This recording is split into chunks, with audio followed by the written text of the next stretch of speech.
नमस्कार दोस्तों, India news के डिजिटल प्लेटफॉर्म पर आपका स्वागत है। उत्तर प्रदेश में भेड़िए से जुड़ी घटनाएं और कहानियां आपने कई सारी सुनी होंगी।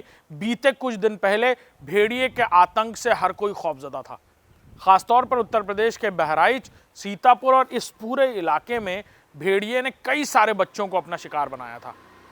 ऐसा लगने लगा था कि ये भेड़िए पूरी तरह साजिश रचकर बच्चों को शिकार कर रहे हैं और ये सिलसिला पता नहीं कब खत्म होगा। जिस तरह उनकी शिकार की प्रवृत्ति है और जिस तरह वो संगठित रहते हैं, जानवर कई सारे हैं जंगल में, लेकिन भेड़िए जैसा कोई नहीं। एक साथी होता है जिसके साथ वो पूरी जिंदगी बिताते हैं। इतने सिविलाइज यानी इतनी सभ्यता से रहने वाले जानवरों में भेड़िया ही एक जानवर है जिसमें बुजुर्ग भेड़िए जब बुजुर्ग हो जाते हैं तो वो शिकार पर नहीं जाते और जवान भेड़िए शिकार पर जाते हैं और पहले खाना लाकर बुजुर्ग भेड़ियों को देते हैं। इस तरह की सिविलाइजेशन जैसी इंसानों में होती है, वैसे ही कुछ भेड़िए भी फॉलो करते हैं। लेकिन इस बार फिर से बहराइच चर्चा में आया है। फिर से एक बार भेड़िए का आतंक बहराइच पे देखने को मिला है।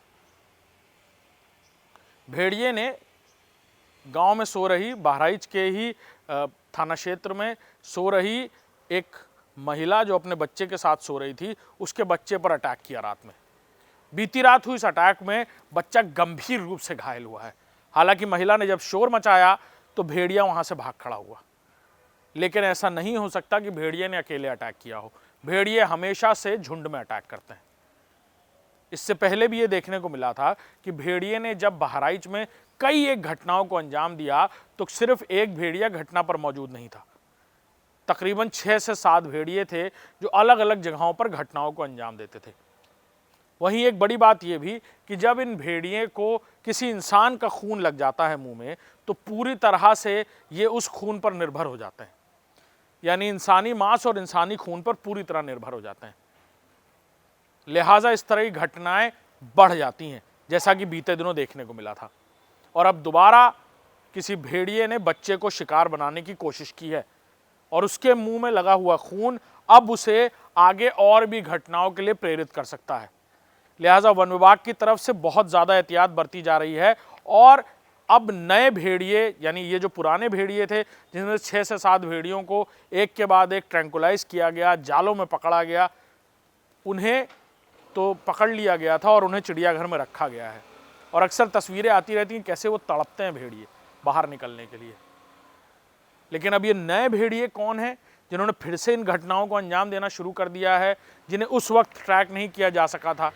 अब वन विभाग इस बारे में जानकारी हासिल करने में लगा हुआ है और तब ये ऑपरेशन भेड़िया उत्तर प्रदेश में इस कदर चर्चा में आया था कि चारों तरफ सिर्फ भेड़िए को लेकर गूंज सुनाई दे रही थी। क्या वैसे ही स्थिति फिर से आ जाएगी? वैसी स्थिति ना आए, इसको लेकर पूरे बहराइच जिले में जागरूकता अभियान, वन विभाग की तरफ से टीम और कॉम्बिंग करना शुरू कर दिया गया है। कई जगह जाल लगाए जा रहे हैं और ड्रोन कैमरे और हीट सेंसर्स की भी मदद ली जा रही है। देखना होगा ये भेड़िए का आतंक कब खत्म होता है और क्या भेड़िया किसी और को भी अपना शिकार बना पाता है या उससे पहले ही पकड़ा जाता है। नमस्कार।